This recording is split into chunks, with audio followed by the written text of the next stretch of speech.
This video is related to section 4.4, but it's the second half of 4.4. So it's the second method we're going to learn related to solving systems. Okay, this method is called the elimination method. And the way it works is, look at step one. You've got your two equations there for letter A. Number one says, identify which variable has the same coefficient with opposite sign. Okay, so what I mean by that is if you look down at letter A, both equations, the x's have a coefficient of 1, because if there's no number, it's assumed to be a 1. So that's the same coefficient, but both of them are positive.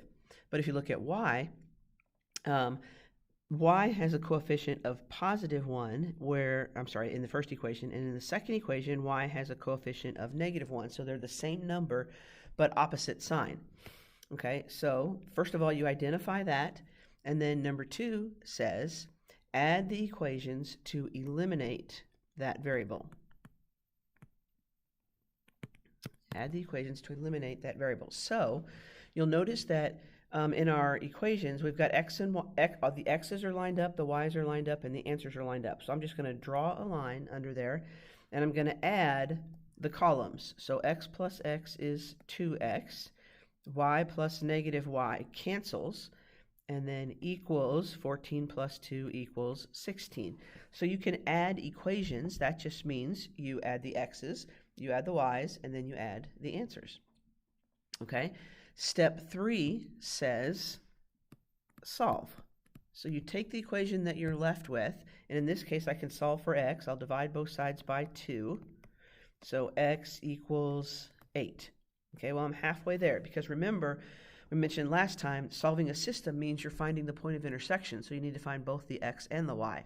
And then for step 4, we're going to substitute. So now it kind of reverts back to the original method. We're going to substitute to find the other variable.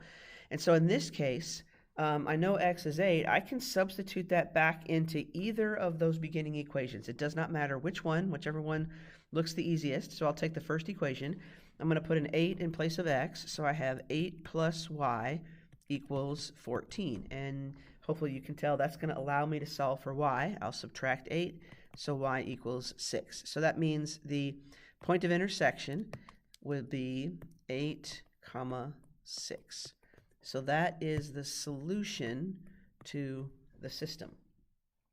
Okay, so in that case, everything was all set up. All I had to do was draw my line and add, all right? But look at letter B. Remember, step 1 is identify which variable has the same coefficient and opposite sign. Well, in this case on letter B, neither the x's have the same and opposite sign, nor the y's. For the x's, I've got a 3 in the first equation and a 1 in the second equation. For the y's, I have a 2 and a 3. Neither one have the same coefficient but opposite sign. So that means we have to manipulate it into being the case. And there are different ways to do it. One thing I notice is if I were to take this second equation and multiply all the way across by negative 3. Okay, I know it seems random at first. If I were to multiply all the way across by negative 3, do you see that the x would have a negative 3x, and then in the top equation you had a positive 3x? That would make it be what we're looking for, where we have the same coefficient but opposite sign. So I'm going to multiply that second equation all the way across. So negative 3x minus 9y equals negative 36. And I'm just going to go ahead and bring that first equation straight over so I can line up the x's. So 3x plus 2y, I'll line up the y's, and then I'll line up the answers, equals 8. So I've manipulated this so that I have the same coefficient but different signs for x's. So when I add, the x's are going to cancel. 2y and a minus 9y would be negative 7y. And when I add my answers, 8 and negative 36 would be negative 28. Okay, step 2 is to solve. So if I divide by 4, divide by 7, I'm going to get y equals 4. And so now I'm ready for the last step. Remember, I take that and I substitute it into one of those beginning equations. And it does not matter which one. I don't know why. I'll go to the first one. I guess I tend to always pick the first one, but it really doesn't matter. So I got the first equation, 3x, and this time I'm plugging the 4 in for y because that's what we had solved for. So 3x plus 2 times, in place of y we put 4, equals 8. And this is going to allow me to solve for x. Let's see, 3x plus 8 equals 8. So if I subtract 8, I'm going to get 3x equals 0, which is fine. Don't think just because you got 0 you've done something wrong. Divide both sides by 3, and x equals 0. So the point of intersection is 0, 4. So that would be the solution to the system. Okay, let's go one more. When I first look at it, the x's don't have the same coefficient. You got a 5 and a 1. The y's don't have the same coefficient. You got a 6 and a 4. So I'm going to have to manipulate it so that I do have the same coefficient, but I want opposite signs. In this case, I think the easiest thing is going to be to multiply the second equation by -5. That way I'll have a -5x, and I can tell that the x's will cancel. So let's do that all the way across. -5x minus 30y equals -10. Go ahead and bring that first equation over. Positive 5x plus 4y equals 36.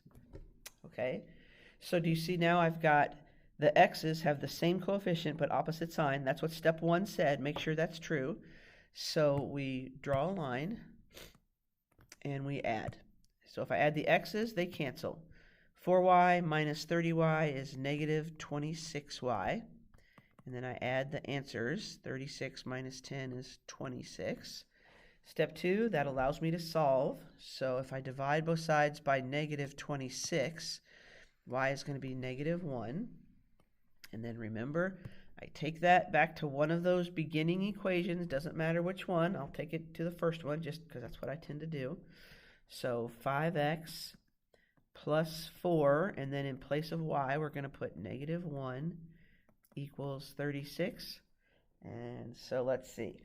That's a -4. So if I add 4 to the other side, I'm going to have 5x equals 40. Divide by 5.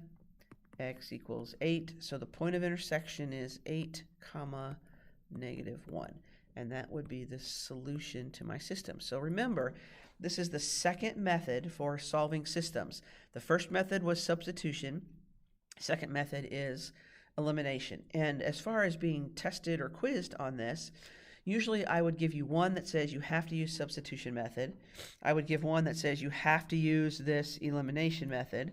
And then probably there's going to be a third one that says you pick whichever method you want. And the thing to think about is it kind of depends on what the original equation looks like, or the equations. Like if you're given this one, you know, this letter A, where it is primed and ready, you already have the same coefficient on the y's, they're already opposite signs, all you have to do is add, then maybe I use elimination method. If you don't have that, and you can tell there would be one variable that's easy to solve for, like we did in the substitution method, then maybe use that one. But just so you know, both methods always work. It's just that sometimes one method might be uglier than the other one. All right, so that is the elimination method.